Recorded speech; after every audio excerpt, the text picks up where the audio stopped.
ਸਲਾਮ ਅਲੈਕੁਮ ਮੇਰੇ ਅਜ਼ੀਜ਼ੋ ਕਰਬ ਅਸੀਂ ਆਪਣੇ ਮਾਲੂਮਾਤੀ ਚੈਨਲ ਦੇ ਨਾਲ ਤੁਹਾਡੇ ਸਾਹਮਣੇ ਹਾਜ਼ਰ ਹੋਏ ਹਾਂ। ਅੱਜ ਸਾਡੇ ਪ੍ਰੋਗਰਾਮ ਜਿਹੜਾ ਨਾ ਐਗਰੀਕਲਚਰ ਦੇ ਮਤਲਬ ਕਿ ਯਾਨੀ ਕਿ ਜ਼ਿਮੀਂਦਾਰਾਂ ਵਾਸਤੇ ਪ੍ਰੋਗਰਾਮ ਹੈ ਸਾਡਾ। ਅਤੇ ਅਸੀਂ ਅੱਜ ਬੜੀ ਅਹਿਮ ਫਸਲ ਜਿਹਦੇ ਬਾਰੇ 'ਚ ਤੁਹਾਡੇ ਨਾਲ ਗੱਲਬਾਤ ਸ਼ੇਅਰ ਕਰਨੀ ਹੈ, ਉਹ ਵੇ ਕਨੌਲਾ।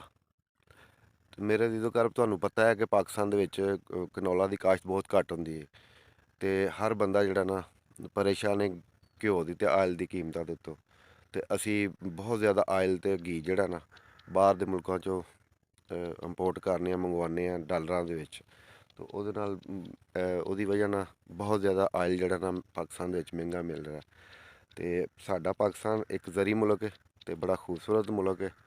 ਅਤੇ ਇਹਦੇ ਵਿੱਚ ਅਗਰ ਅਸੀਂ ਆਪਣੇ ਜ਼ਿਮੀਂਦਾਰ ਭਰਾਵਾਂ ਨੂੰ ਕਨੌਲਾ ਦੀ ਤਰਫ ਲੈ ਆਈਏ, ਜਿੱਥੇ ਮੁੰਜੀ ਕਾਸ਼ਤ ਕਰਦੇ ਨੇ, ਕਣਕ ਕਾਸ਼ਤ ਕਰਦੇ ਨੇ, ਹੋਰ ਕਈ ਚੀਜ਼ਾਂ ਕਪਾਸ ਕਾਸ਼ਤ ਕਰਦੇ ਨੇ। ਅਤੇ ਜੇ ਅਗਰ ਸਾਡੇ ਜ਼ਿਮੀਂਦਾਰ ਦੋਸਤ ਕਨੌਲਾ ਦੀ ਤਰਫ ਆ ਜਾਣ ਅਤੇ ਘਿਓ ਦੀਆਂ ਕੀਮਤਾਂ ਜਿਹੜੀਆਂ ਅਸਮਾਨ ਨੂੰ ਛੂਹ ਰਹੀਆਂ ਨੇ, ਉਹ ਨੀਚੇ ਆ ਸਕਦੀਆਂ ਨੇ। ਅਤੇ ਅੱਜ ਅਸੀਂ ਆਏ ਹਾਂ ਕਨੌਲਾ ਦੇ ਖੇਤ ਦੇ ਵਿੱਚ। ਇਹ ਦੇਖ ਸਕਦੇ ਹੋ ਤੁਸੀਂ, ਇਹ ਬੂਟੇ ਕਨੌਲਾ ਦੇ ਨੇ। ਇਹ ਹਾਲੀ ਅੰਡਰ ਪ੍ਰੋਸੈਸ ਨੇ, ਮਤਲਬ ਕਿ ਨਿਚਲੀ ਸਟੇਜ 'ਤੇ ਨੇ। ਇਹ ਵੇਖ ਸਕਦੇ ਹੋ ਤੁਸੀਂ, ਇਹ ਬਹੁਤ ਅੱਛਾ ਗਾਉ ਹੋਇਆ ਇਹਨਾਂ ਦਾ। ਅਤੇ ਅਸੀਂ ਉਮੀਦ ਕਰਨੇ ਹਾਂ ਕਿ ਇਹਨਾਂ ਦਾ ਹਾਲੀ ਵਾਹਵਾ ਟਾਈਮ ਲੱਗਣਾ। ਅਸੀਂ ਉਮੀਦ ਕਰਨੇ ਹਾਂ ਕਿ ਇਨਸ਼ਾ ਅੱਲਾਹ ਤਾਲਾ ਇਹਨਾਂ ਦਾ ਦੋਸਤ ਜਿਹੜੇ ਨੇ ਲਾਇਆ ਇਹਦਾ ਤਜਰਬਾ ਕਾਮਯਾਬ ਰਹੇਗਾ। ਅਤੇ ਦੋਸਤੋ, ਅਸੀਂ ਤੁਹਾਨੂੰ ਕਨੌਲਾ ਦੇ ਬਾਰੇ 'ਚ ਦੱਸਣਾ ਚਾਹੁੰਦੇ ਹਾਂ ਕਿ ਕਨੌਲਾ ਦੀਆਂ ਜਿਹੜੀਆਂ ਨੇ ਦੋ ਕਿਸਮਾਂ ਨੇ। ਜਿਹੜੀ ਕਿ ਇੱਕ ਰਾਇਆ ਕਿਸਮ ਹੈ। ਰਾਇਆ ਕਿਸਮ ਜਿਹੜੀ ਹੈ ਨਾ, ਉਹ ਦੋਸਤੋ ਉਹ ਵੀ ਬੜੀ ਕਾਮਯਾਬ ਹੈ ਅਗਰ ਲਾਈ ਜਾਏ ਤਾਂ। ਉਹਦੇ ਤੋਂ ਅਸੀਂ ਜਿਹੜਾ ਨਾ ਜਾਨਵਰਾਂ ਦੀ ਖੁਰਾਕ ਤਿਆਰ ਕਰ ਸਕਦੇ ਹਾਂ। ਜਾਨਵਰਾਂ ਦੀ ਖੁਰਾਕ ਜਿਹੜੀ ਹੈ, ਦੁੱਧ ਦੇਣ ਵਾਲੇ ਜਾਨਵਰਾਂ ਵਾਸਤੇ ਵੰਡਾ ਤਿਆਰ ਹੁੰਦਾ। ਉਸ ਤੋਂ ਇਲਾਵਾ ਜਿਹੜੇ ਗੋਸ਼ਤ ਵਾਸਤੇ ਜਾਨਵਰ ਤਿਆਰ ਕਰਦੇ ਨੇ, ਕੱਟੇ ਵੱਛੇ, ਉਹਨਾਂ ਦਾ ਵੰਡਾ ਤਿਆਰ ਹੁੰਦਾ। ਅਤੇ ਬਹੁਤ ਜ਼ਰੂਰੀ ਹੈ ਕਿਉਂਕਿ ਸਾਡੇ ਮੁਲਕ ਦੇ ਚੂੰਕਿ ਇੱਕ ਜ਼ਰੀ ਮੁਲਕ ਹੈ, ਇਹਦੇ ਵਿੱਚ ਜਿਹੜੇ ਲੋਕ ਜ਼ਿਮੀਂਦਾਰ ਲੋਕ ਨੇ ਉਹਨਾਂ ਨੇ ਡੰਗਰ ਵੀ ਜ਼ਰੂਰ ਰੱਖੇ ਹੁੰਦੇ ਨੇ, ਮੱਝਾਂ ਗਾਵਾਂ ਦੁੱਧ ਵਾਸਤੇ। ਫਿਰ ਉਸ ਤੋਂ ਬਾਅਦ ਗੋਸ਼ਤ ਵਾਸਤੇ ਉਹਦੀ ਖਪਤ ਪੂਰੀ ਕਰਨ ਵਾਸਤੇ ਵੀ ਮਤਲਬ ਕਿ ਨਾ ਵੰਡਾ ਇਸਤੇਮਾਲ ਹੁੰਦਾ। ਅਤੇ ਇਹ ਵੰਡੇ ਵਾਸਤੇ ਰਾਇਆ ਜਿਹੜੀ ਹੈ ਨਾ, ਉਹ ਵੰਡੇ ਵਾਸਤੇ ਇਸਤੇਮਾਲ ਹੁੰਦੀ ਹੈ।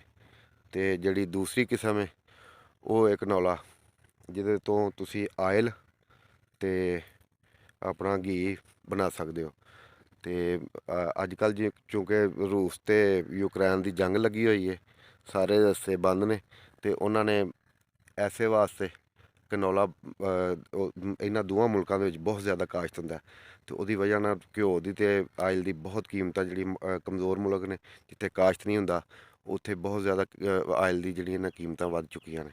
ਅਤੇ ਅਸੀਂ ਆਪਣੇ ਦੋਸਤਾਂ ਅੱਗੇ ਬੇਨਤੀ ਕਰਨੇ ਹਾਂ ਕਿ ਇਹ ਸਾਡਾ ਇੱਕ ਜ਼ਰੀ ਮੁਲਕ ਹੈ।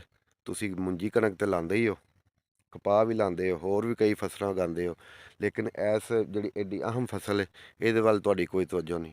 ਅਤੇ ਅਸੀਂ ਆਪਣੇ ਜ਼ਿਮੀਂਦਾਰ ਭਰਾਵਾਂ ਨੂੰ ਅੱਗੇ ਗੁਜ਼ਾਰਿਸ਼ ਕਰਨੇ ਹਾਂ ਕਿ ਤੁਸੀਂ ਕਨੌਲਾ ਕਾਸ਼ਤ ਕਰੋ। ਇਹ ਬੜਾ ਮਹਿੰਗਾ ਵਿਕਦਾ ਜੇ ਮਾਰਕੀਟ ਦੇ ਵਿੱਚ, ਅਤੇ ਇਹਦੇ ਬੜੇ ਫਾਇਦੇ ਜੇ।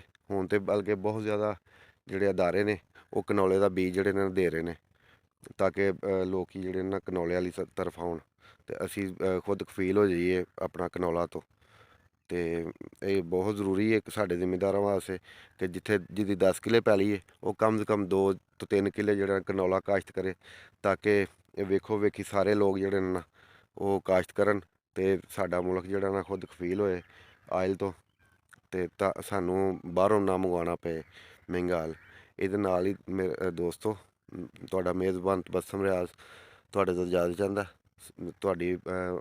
ਤੁਸੀਂ ਸਾਡੇ ਚੈਨਲ ਨੂੰ ਸਬਸਕ੍ਰਾਈਬ ਅਤੇ ਲਾਈਕ ਜ਼ਰੂਰ ਕਰਿਓ ਜੇ। ਅਸੀਂ ਉਮੀਦ ਕਰਨੇ ਹਾਂ ਕਿ ਤੁਹਾਨੂੰ ਮੇਰੀ ਵੀਡੀਓ ਪਸੰਦ ਆਈ ਹੋਵੇਗੀ। ਅਸਲਾਮ ਅਲੈਕੁਮ ਦੋਸਤੋ।